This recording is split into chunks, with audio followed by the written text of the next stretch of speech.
vaccine লোৱাৰ পিছত কি হ'ব পাৰে কি হ'ব পাৰে কি হ'ব পাৰে ভেকচিন লোৱাৰ পিছত কি হ'ব পাৰে আমাৰ জ্বৰ হয় হয়নে জ্বৰ কিয় হয় মানুহে ভয় কৰে যে ভেকচিনটো ললো জ্বৰ হৈছে কাৰোবাৰ অৱস্থা বেয়া হৈ যাব পাৰে স্বাভাৱিকতে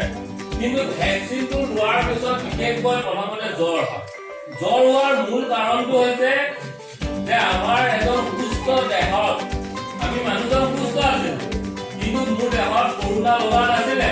কিন্তু ভেকচিনৰ কৰোণাটো দিলে মানে আল্টিমেটলি কৰোণা ভাইৰাছটো মোৰ দেহত নোসোমাই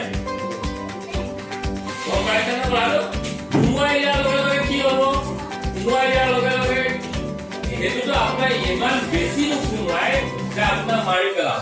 কিন্তু এটা নিৰ্দিষ্ট মাত্ৰাত সোমোৱাই দিয়ে এতিয়া আপোনাৰ যিটো এন্টিবডি আছে ইমিউন সিস্টেম আছে ৰোগ নিৰাময় কৰিব পৰা আপোনাৰ দেহৰ যিটো ক্ষমতা আছে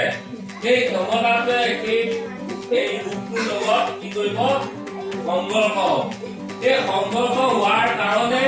আপোনাৰ দেহটো অৱগত লাগিব পাৰে জ্বৰ লাগিব পাৰে গাত বমি ভাৱ হ'ব পাৰে কৰবাৰ হয়তো খজুতি হ'ব পাৰে কেতিয়াবা হয়তো বেছিও হৈ যাব পাৰে যেতিয়া বেছি হ'ব তেতিয়া আপোনালোকৰ স্বাস্থ্য কৰ্মীসকলৰ অৰ্থাৎ হস্পিটেলত যাব লাগিব যোৱাৰ লগে লগে আপোনালোকক প্ৰপাৰ ট্ৰিটমেণ্ট দিব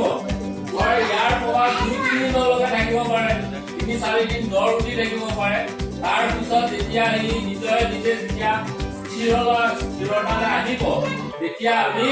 এই ভেকচিনেশ্যনৰ পৰা আমি কৰিব পাৰিম এই ভাৱনা এতিয়া আমাৰ ভেকচিন ল'বলৈ ভয় লগা মূল কাৰণটো হৈছে সেইটো কাৰণটো হৈছে যে আমাৰ জ্বৰ হৈ যাব পাৰে